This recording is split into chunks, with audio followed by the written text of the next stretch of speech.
submitted after the committee briefings, yan ang basis natin today. Correct. Correct Okay. po. And we started, I think, tama ba, 11 days tayo nag-interpellation? Tama po. Okay. So are you saying walang amendments after the 11-day interpellation? Meron din po. Meron pong mga amendments din po. No, because I'm a member of the committee, I don't remember a meeting where we discussed the amendments to the committee report. Meron din pong mga amendments na ipropose. Yes. Di ba last day po tayo nag-interpellation Friday? Friday. Oh, Correct. after that, hindi nag-meeting ang committee eh. Hindi po. Hindi po. So, sino nag-decide sa amendments? Ang today po, ang ipropose ay mga individual amendments. So, yung committee amendments was naka-subsume na po doon sa committee report, Mr. No, President. so again, just That we passed. no, so that I've been clarified.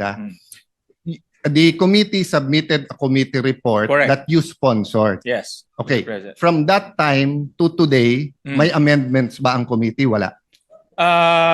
Wala na po kasi ang committee amendments nasa committee report na po. No, no. So lahat ngayon is Yes. individual amendments. You're talking about the committee report that you filed and you sponsored. Yes. Okay. So what I'm saying is that useless pala yung 11 days natin. Kasi kaya nga tayo nag-interpellate nun and kaya natin sinasabi sa mga vice chairman na to consider kasi nga ipapasok sa committee amendments yon. Actually, So are we saying that exactly etong binigay nyo na summary plus the soft copy? I understand the soft copy kasi kung titignan mo yung mga libro, ang kakapal nun. And of course, I congratulate you for that innovation and I heard you got a lot of students, di ba, nag-AI and hinimay nyo yung budget. But I'm saying is that kaya tayo nag-interpellation para nga yung committee ma-present sa buong 24 and based sa interpellation, pagtingin ng committee tama, magko-committee amendments. Yes. Sir, if you're saying no committee amendments, does that mean that none of our interpellation hit the spot? actually ang committee amendments po came in the form of the committee report. No, Yun po Mr. yung Chairman. aming sinamit. No, the committee report was your amendments to the GAB. Yes, tama ho. Yes. So what we're talking about here today, the committee amendments, is the amendments to the committee report. Yung amendments po to the committee report will come in the form of individual amendments. Yes, so I'm Yes. clarifying, so there is no committee amendments. Wala po. Yes, Kasi so yung committee report po is the committee amendments. So if there's no committee amendments, that means that none of our interpellation hit the spot. Because if many of the vice chairman, even the chairman, when we were making the recommendations, halimbawa sa akin, dun sa anti-stunting, was saying, yes, we'll look into it and everything. So kung walang committee amendments ngayon, that means we went through the process, the 11 days, but we weren't really talking about it. And there was no committee meeting to discuss nga na walang committee actually amendments. po, ang process, the committee report is the committee amendments. Kasi inamend ho ng committee yung General Appropriations Bill. So any succeeding amendments will come in the form of individual amendments. Let me correct that, Mr. President, and you correct me if I'm wrong, no? In local bills regarding taxes and appropriation bills, we have to wait for the House of Representatives. So based on their bill, you have a committee hearings, in this case briefing para hindi tayo mahuli, you submit a committee report. But when you submit the committee report, may period of interpellation. Yeah. After the period of interpellation, period of amendments. So dun sa period of amendments, meron pong committee amendments kung nakita yung committee yung point ng individual members. So unlike an ordinary bill, we have the Senate version. So hindi nyo ina-amend yung sa House. Kasi Senate version kaagad eh. So yes, you're correct that this summary here amended the House version, the GAB. But it did not amend your committee report. Yeah. Because, Mr. President, we agreed several individual meetings, you had caucus sa groups natin, that iibay natin yung proseso and we will make it very transparent. So if what we're saying, Mr. Chairman, I'm saying this with all due respect and I appreciate the work you're doing. If you're saying now that eto na rin yung amendments from the House, I want to point out that parang baliwala naman yung interpellation. Now, having said that, kung eto na yung sa House, in the spirit of transparency, I'd like to know who moved. So for example, no, sa Department of Education, it's good na dagdagan ng 78 billion. Sinong nag-propose nito? But for example, sa state universities, 9B lang. Punong-puno. At saka yung iba per unit napakababa. So hindi maka-keep up yung state universities. If you look at DNR, nabawasan ang budget ng DNR. That's part of why binabaha tayo. It's not only flood control. It's also because of violations to not only rules and regulations of DNR, but because of going against nature. If you look at DPWH from 880, naging 624 sa House, binawasan pa natin ng 55, when all the economists are telling us that yung fastest at best sa ating ekonomiya ay infrastructure.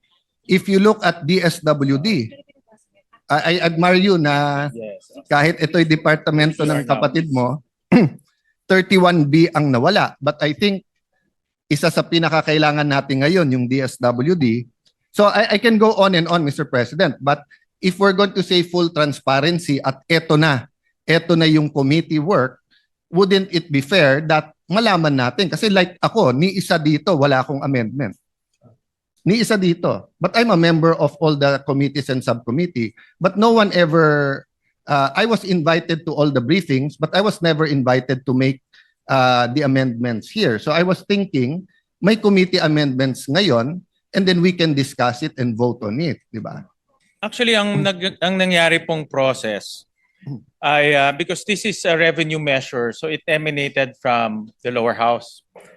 At nagkaroon ho tayo ng mga budget briefings and then nagpadala ho tayo ng notice to everyone in writing that a technical working group will be formed. And may mga senators na nagpadala ng mga amendments sila. Yung mga staff rin ng mga senators were also there para mag-share nung kanilang mga inputs kung gusto nilang mag-amend. And then at the same time, the vice chairman also submitted their committee reports, yung subcommittee reports. So all of those kinonsolidate ho natin during the technical working group. So that became the committee amendments through a committee report. Since this is a revenue measure, all amendments by the committee will come in the form of the committee report. So the succeeding, ito pong ginawa natin naman sa plenary, kung meron pang mga iba pang amendments, it will come in the form of individual amendments. Let me clarify, Mr. President. It's an appropriation bill. Yes. So, sorry, it's an yes. appropriation bill. So Sorry. the same, kasi chairman ka rin ng Oh, Ways no, and Ways and Means. Means, So oh. the same process, Tama, Mr. tama. Chairman. Yeah. Okay. But the thing an is, appropriations bill. you're talking about the amendment from the GAB, not the amendment from the committee report. And if so be it. Kung yun po ang pleasure ng majority at yun ang proseso. But 'di ba, sabi nga po, you cannot be half a gangster. You're either a gangster or not, 'di ba? You cannot be half a person who believes in values, 'di ba? You believe it or not. So either we believe in transparency or not. So if we're going to ask members now to propose their individual, maliliit yun eh.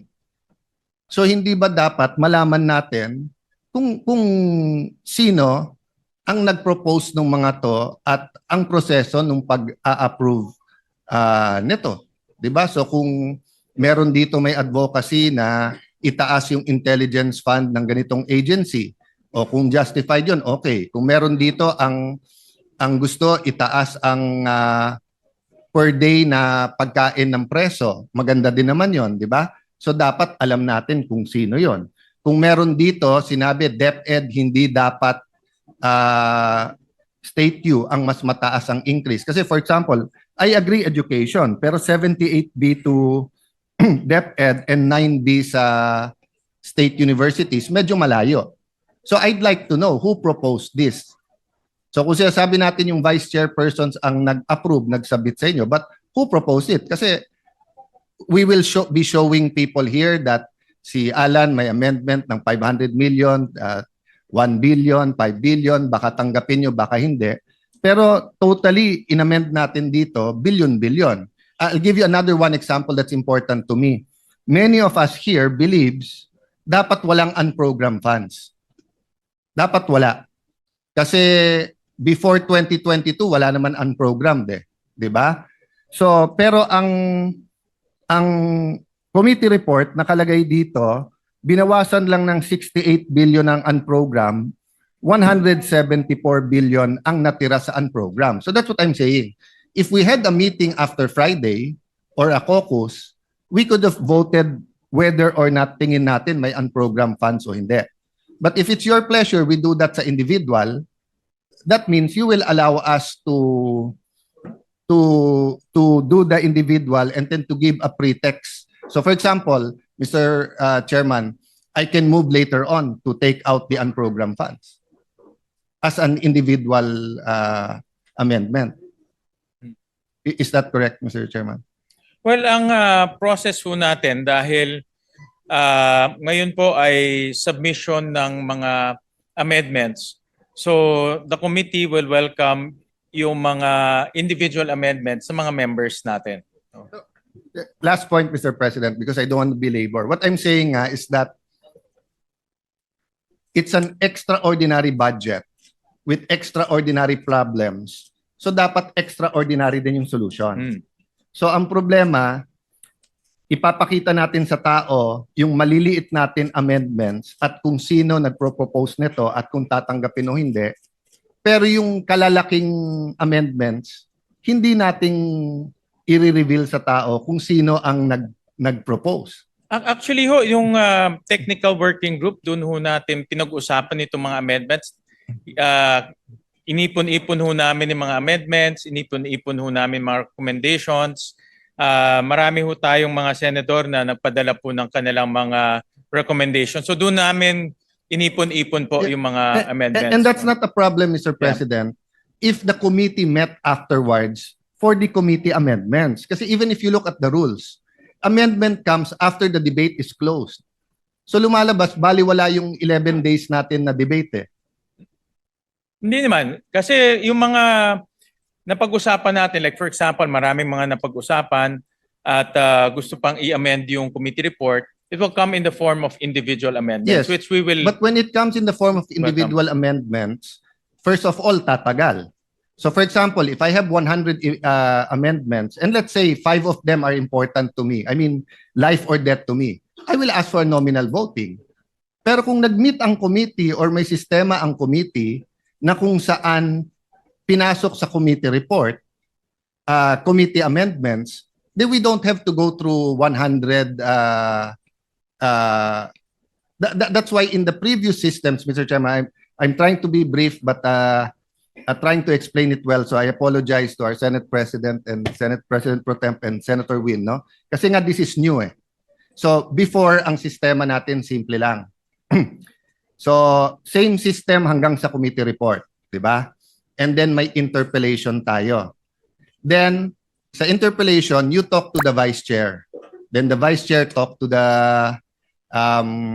chair, and then magsasubmit tayo, pwedeng in writing, pwedeng ano.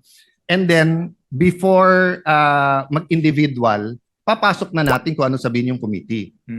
Pero hindi issue nun masyado yung transparency. Of course, to be fair kay Senator Lacson, ever since consistent siya. Nung meron pang pork barrel, tatanggalin niya yung isang para sa 24. Kapag may amendments na infra and he thinks it's pork barrel, he'll ask a question. So that's given. And some of us have similar advocacies sa mga binabantayan, di ba? Maglalagay ka dito, hindi dapat. Okay. But in general, yung proseso natin allowed our participation at every point in time and then through the leaders. But ngayon, hindi. Kasi ngayon, I'm not saying it's a bad budget, but ngayon, we're basically passing exactly the same committee report before the debates, despite many, many good points sa debate. And then, walang committee amendments.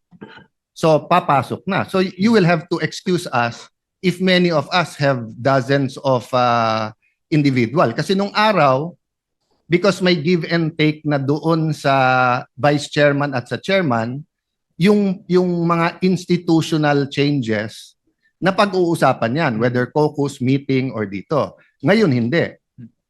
Actually ho, dahil nagpadala ho kami ng official letter for a technical working group, the intention was really to lahat ng mga amendments doon na mapag-usapan. Para pagdating ho ng committee report, nandun na yung mga proposals ng ating mga senators. And this was not limited to the vice chairman. Lahat in-invite Yes, ho natin. Mr. Chairman, but that was before the committee report and before the 11-day debates. Di ba? So after the 11-day debate, imposible naman na walang magandang punto. Yes, marami po. Maraming magandang punto pero hindi nagre-reflect sa budget.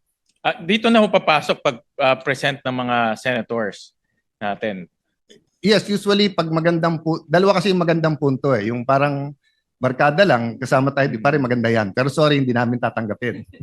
Di ba? Okay. Pero yung magandang punto na we all agree. Di ba? We all agree. So since we all agree, dapat palitan na yon. But let me yield first to former Senate President. He has on the same point daw may question daw po siya.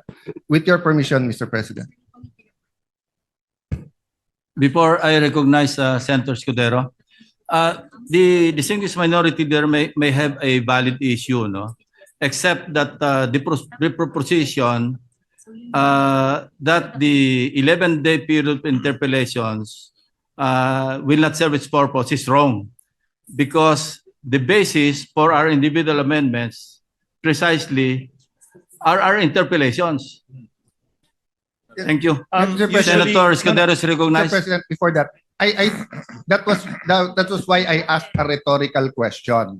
Kasi kung individual lang, we could have gone straight. But that 11-day period, in my view, was to convince the other members na, oh, may consensus tayo dito. And I was hoping, pag may consensus on certain points, yung committee mag-amend. Why, Mr. President? Correct. Kasi pag yung committee nag-amend, malamang hindi matalo yon.